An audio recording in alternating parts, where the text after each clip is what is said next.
Hi,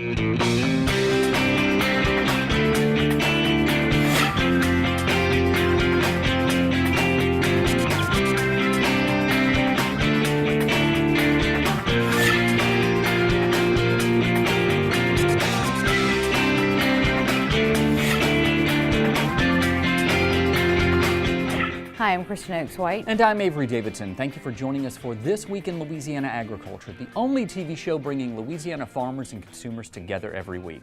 We begin this week with team coverage of the dire circumstances in which many Louisiana soybean farmers find themselves. In separate visits to Louisiana, both United States Secretary of Agriculture Sonny Perdue and American Farm Bureau President Zippy Duvall referred to the combination of low prices, wet weather, and stifled trade as a perfect storm.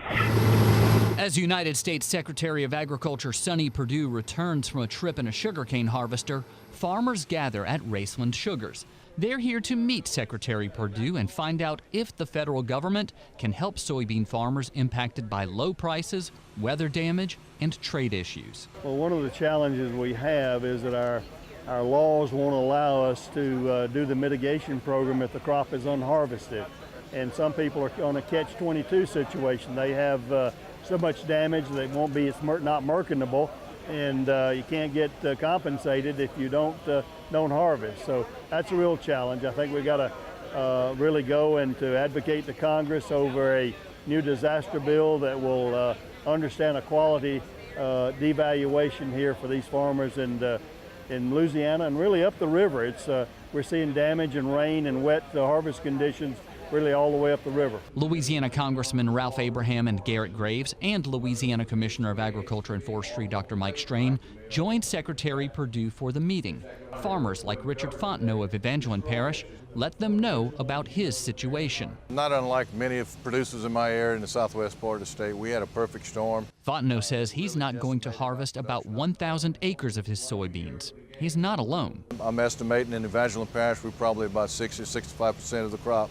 Soybean crop, that is still going to be left in the field and won't be taken to harvest. And right now, if a farmer does not harvest the soybean crop, it is not eligible for payments through the Market Facilitation Program.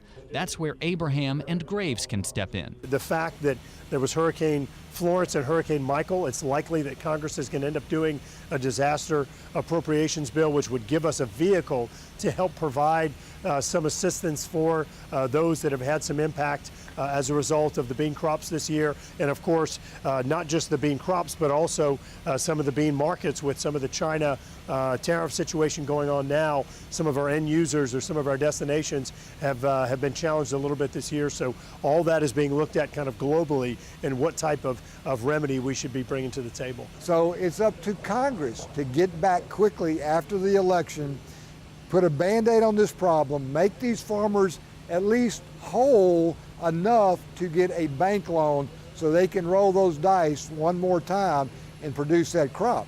We have farmers that will literally go bankrupt.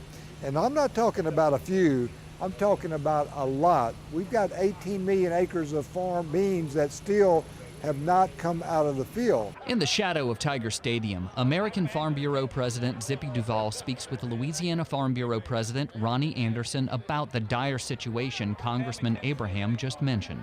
You know, the best thing we can do is to continue to encourage the administration, Secretary Perdue, and let them understand about what the issues are to our farmers because of these things that's happening in this perfect storm.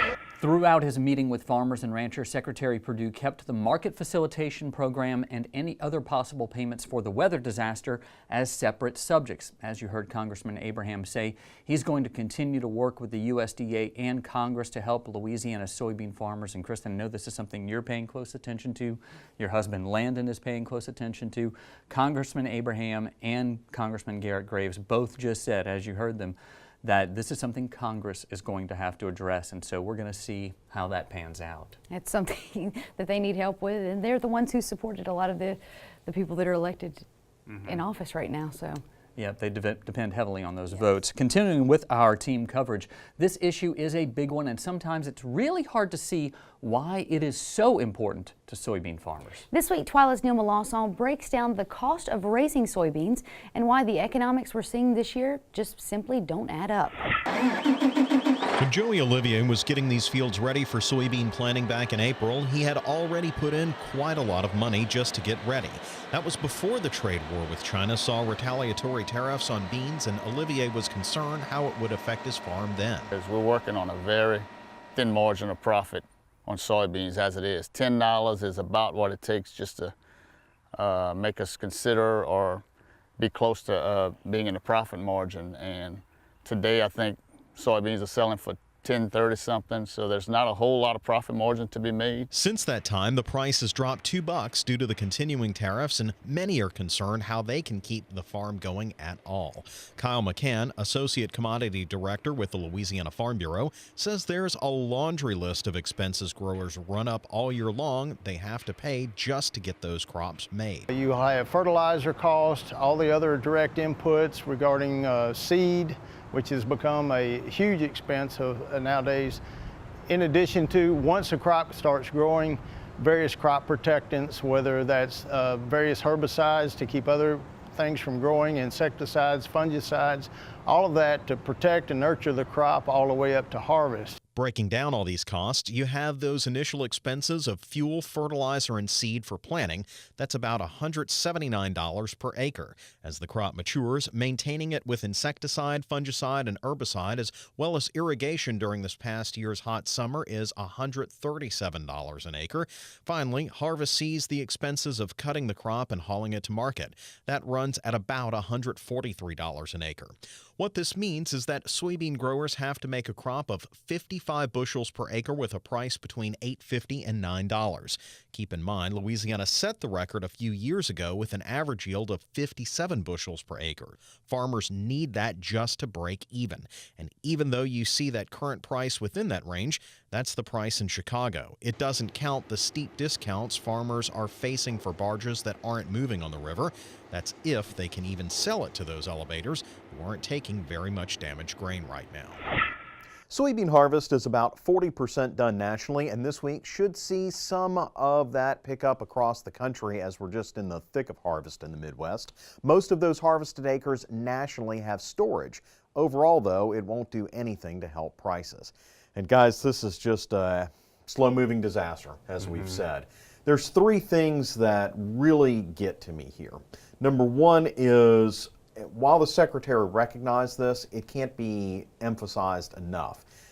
The weather disaster and the tariff disaster are linked together. One caused the other one. And even though the weather is going to do what the weather is going to do, if those soybeans were moving through port, we wouldn't be in this situation. We wouldn't have this sort of stuff. Because we wouldn't have to worry about the damage. Exactly. That damage issues wouldn't be as exacerbated, if you will. Exactly. Two, every bit of those soybeans, whether they would have been brought to the market or not, would have been cut. Had they been brought in other words, had they gone to these elevators, they would have been in that MFP program. So the fact that they're rotting in the field shouldn't be an issue. I mean, it shouldn't count towards them. And three, as Congressman Abraham implied, springtime is coming, and that's when all of this is going to really, these chickens are going to come home to roost. These banks are not going to want to loan to our Louisiana farmers who don't have storage, who don't have the economics in place. And I mean, this is, as Congressman Abraham and I talked after that meeting, a national security issue. We have to have farmers bringing in our crop. And I don't think that the administration is quite aware of just how much pain is out there. As we've talked, it's a mixed bag across the state. Some farmers have done better than others, but at the end of the day, the farmers have to stay in business, and that's really the key here. Well, I know that you spend a lot of time speaking with the Louisiana Farm Bureau Grain Marketing Specialist, Greg Fox. What kind of insights are you getting just from your conversations with him? Well, it's, for one thing, there's that big tsunami of soybeans that are coming from the Pacific Northwest. They're being put on trains and they're headed this way. Then you've got the huge amount that's coming in from the Midwest, which is getting on those barges, which is going nowhere right now. It's going to those elevators and staying. I think the big problem is Louisiana farmers don't have as much on-farm storage as the rest of the country because we're the first to get all that grain out. And since it didn't go anywhere, now it's competing with all that Midwest grain, and so the elevators just don't want it. Well, Neil, it kind of goes back to when you were wearing the bottom line hat, and we're sorry that you have to put it on again for this case, but good job putting it together and showing us those numbers. Thank you. Well, December 7th, 2018 is an important day for Louisiana farmers and landowners. That's the deadline for farmers to move their generic base acres into coverage for seed cotton under the Agriculture Risk Coverage or Price Loss Coverage programs for the 2018 crop year. Those are the safety net programs established in the 2014 Farm Bill. Louisiana Farm Service Agency State Executive Director Craig McCain says he and his staff have been meeting with farmers and landowners across the state to educate them about the seed cotton program. We're only somewhere in about the 30% range relative to converting all the generic base over to seed cotton base. And so there's a lot of work left to do, a lot of activity that will be required in our county offices that do have generic base in the next few weeks. So December 7th is a really important date. To learn more about the open election period for the seed cotton program, go to our website at twilatv.org. There are more than 19,000 places to grab a bite to eat across Louisiana, according to the Department of Health. Some of them are on wheels. As TWILA's Tammy Arender found out, there's a new establishment in Ruston that's truly a gate-to-plate experience. As the sun is rising over Ruston, there's already a buzz of activity in this restaurant on wheels. So it's grown and grazed. We are producing food from things that are grown locally, are grazed locally. So local beef, local produce. Desi Bourgeois was born and raised in South Louisiana in Lafourche Parish. He came to Louisiana Tech to study architecture. During college, he worked in a restaurant. It was love at first bite. He changed directions and chose to build a culinary career. After attending culinary school in Vermont, he and his wife decided to bring their passion for food and community back to Ruston. We choose to buy a local product because, number one, we know the quality and consistency of it, we know the freshness of it, and we're able to keep our money local. A lot of those local ingredients come from the Ruston Farmers Market. This way he gets his pick of the produce. For Desi, it's all about starting his dish with the freshest and best possible product. And it's not just the fruits and veggies, but he gets his meat from the Smith family farm in Doyline. It's important because it spurs economy. It's not only better, but it reinforces local economy. If I give my dollar to Smith Family Farms, they're going to spend that dollar back in this community. Another layer to this enterprise is the reciprocity for other Ruston businesses. Railway Coffee supplies Grown and Grazed with their Java, and Grown and Grazed gives their personal pot pies filled with sweet potatoes, sausage, and a farm-raised egg to Railway Coffee. Ashley Jones, a student at Louisiana Tech, says studying never tasted so good. It has a varied textures and flavors, so it's really good. He and I kind of have the same values and beliefs about just building up local partnerships and having this idea of community over competition. Besides using Smith Family Farms and the Ruston Farmers Market, Tammy says Grown and Grazed gets a lot of their greens from Campty Field of Greens in Natchitoches Parish. In this week's Agritourism Spotlight, we're going north to Dixie, Louisiana, to Dixie Mays Farms. Along with the typical fall agritourism attractions, Dixie Mays has some spooktacular offerings as well. From murder mystery dinner parties like the Ravenwood Masquerade to a young artist music festival, there are a lot of reasons to check out Dixie Mays Farms. They're open 7 days a week, weather permitting, until Halloween, so make your plans quickly. If you're looking for a fright, Dixie Mays is the place for you. Halloween is also sure to be a hit at Dixie Mays Farms, with fun for the entire family happening all day long. There'll be farm tours throughout the day, pumpkin carving, costume contests, the corn maze, or spooky stories with s'mores. You gotta have s'mores when you're doing spooky stories. True. Of course, what would a Halloween visit to Dixie Mays Farms be without a scare? Boo. You can take a trip through the haunted field of screams, corn maze, or the trail of terror, or even brave the gauntlet to finish off your night. There's even more to do at Dixie Mays this fall, so visit our website at twilatv.org to find prices, directions, and to make your plans to visit Dixie Mays Farms. Still to come on TWILA, I won't do boo again, I swear, I'm not gonna scare you. Growing food for people who can't afford to buy it. But first, AJ Sabine takes a stab at finding a great steak in this edition of Feasting on Agriculture. Stay with us.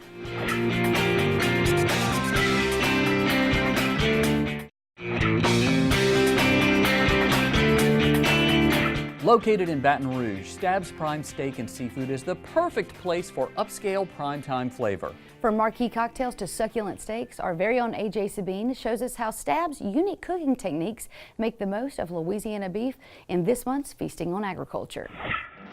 Feasting on Agriculture with AJ Sabine is brought to you by the Louisiana Crawfish Promotion and Research Board, Louisiana Crawfish, ask before you eat, and by the Louisiana Beef Industry Council.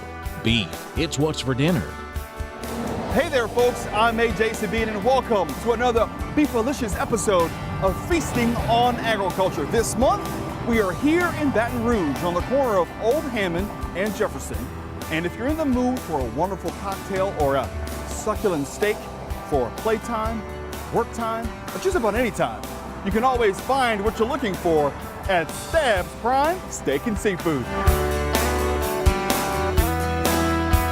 Joining us now is Operations Manager for Stab's Prime Steak and Seafood, Mr. Kevin Kimball. And Kevin, you guys are doing something remarkable right here on Jefferson Highway. Well, thank you. We put a lot of time and effort into this concept. Our focus is on farm to table, local produce, local products, everything that we can get to bring Louisiana agriculture into what we're doing for business. Which we love because the flavor is so important. In fact, one of my good friends, Mr. Malcolm Tucker, provides some tomatoes to the Stabler family of restaurants. Isn't that right? That's correct. Malcolm's been a great resource for us. His tomatoes are outstanding. We've got a great little local mushroom grower that we use. And you know, prime beef, it's from the Midwest, but those are the feedlots. People don't really understand that Louisiana is a breeder state. That's right. So a lot of the Midwestern beef that we bring back in started off right here in Louisiana on our normal beef cattle farms. Dude, it's like I paid you to say that. That's amazing. You know, that he's absolutely right. Louisiana is a cow-calf state. But tell folks why it's important to partner with local farmers and ranchers to provide the freshest, wholesome, cheapest foods to your customers here at Stab's Prime. When you deal with small business, when you deal with people that you know, it's a phone call and it's a pride level that they have in their product. And when you can talk to the people that are providing the products to you, then you start off with a leg up on the entire industry because you're bringing in the freshest product that you can and starting with great quality to be able to give it out to your guests. If you don't start with good quality, you can't possibly put good quality out on the table. Well, you know, Kevin, since it is October, I know the steak and seafood that you guys serve here at Stab's Prime is scary good. Well, thank you, Kevin. Folks, time to get cooking. Joining us now is Stab's Prime Executive Chef Justin McVeigh. And Justin, tell us about what we're cooking today. Today we're going to cook our New York strip. It's blackened and served in a skillet with our vegetable of the day, which changes pretty frequently. And that's one of your most popular dishes, right? It definitely is. Awesome. Let's get at it. What are we starting with here? Starting with the strip. We're going to put the blackening seasoning on. Generous amount. That is one good looking steak. Now, how hot is this cast iron skillet? By now it's probably close to about 800 degrees. Wow. So we're going to carefully put it in there. Why is it important to have a skillet that hot? We get that hard sear, forms a crust on the outside. I wasn't even on there for a minute. No. Yeah, we just keep moving it. Just kind of formulating the crust. Next, we're going to do the vegetable of the day. We'll start off with the skillet. So that was a little olive oil and a little butter? A little butter, yeah. Butter for flavor. We're going to let that get a little hot. And how long you'll let that go for? I'm going to let it, just sit and let it caramelize a little bit. Let it hit it with some salt and pepper.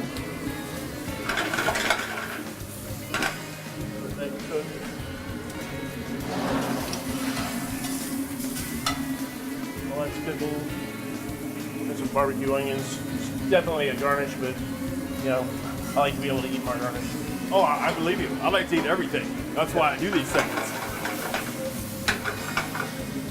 So we have some local tomatoes that we've smoked for 40 minutes. You smoke a tomato? Yeah, and it kind of gives a like a bacon flavor to everything without adding in bacon. Yeah, well. So that smoky flavor gets into the vegetables. I love bacon. Now I know one of your tomato growers is a local guy named Malcolm Tucker, right? You get a lot of tomatoes for him, don't you? Right. Yeah, Malcolm's a great guy. And we got some purple cabbage to round out the color scheme. Awesome. Well, look, while that's getting ready to cook off, when we come back, Chef Justin and I is going to wrap up this wonderful steak, and we'll have a wonderful tasting. Stick around. We'll be right back.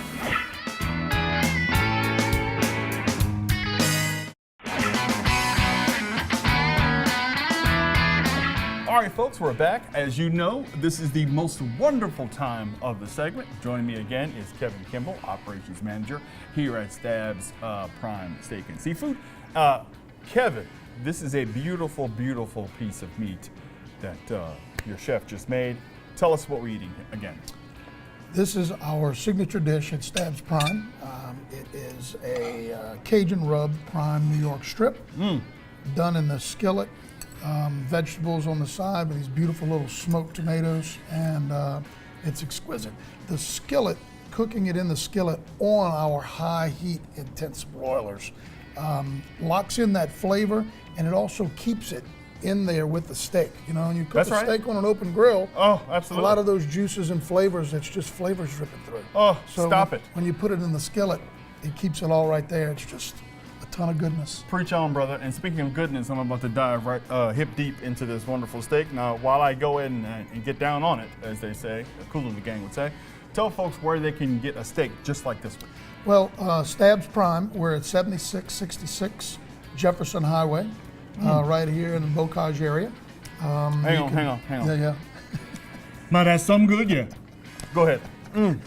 You can call us at 225-361-0797. You can find us on the web at stabsprime.com. We've got a lot of great Midwestern beef, again, that primarily starts in Louisiana as a breeder state. And so we're happy to bring it to the public. Well, folks, if you want more information about Louisiana beef, Stab's Prime Steak and Seafood, this wonderful cocktail, please log on to our website. And in addition to that, we want to hear from you. If there's a restaurant out there that's farm to table or friendly to farmers, you go to our website at twilatv.org. On behalf of Kevin Kimball, Stuart Poulton, and myself, we want to thank you for joining us. We'll see you next time on Feasting on Agriculture. Feasting on Agriculture with A.J. Sabine was brought to you by the Louisiana Crawfish Promotion and Research Board, Louisiana Crawfish, Ask Before You Eat, and by the Louisiana Beef Industry Council. Beef, it's what's for dinner. Before we leave you today, we want to share our favorite feel-good story we found online this week. Washington State resident David Thompson believes that no one should go hungry, and he's growing food for free to feed his community.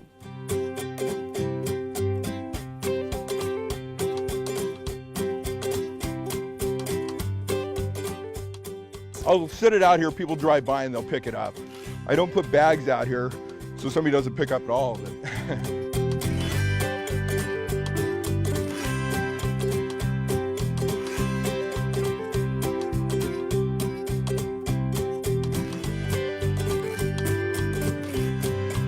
Really, it's hard to get fresh produce if you don't have any money and you're light on money and stuff. I have chickens here, so I give away eggs as well. See, isn't that a good story that boosts you? That was great, and the fact that he's doing that for all the other folks around him in a food desert, that really makes a difference in people's lives. It'll encourage more people to do the same. Well, that does it for this edition of TWILA. Next week, we'll bring you an encore presentation of our show. Until then, you can watch all of the stories online at twilatv.org, and be sure to like us on Facebook, follow us on Twitter and Instagram. For all of us here at TWILA, thanks for joining us. We hope to see you again right here next week.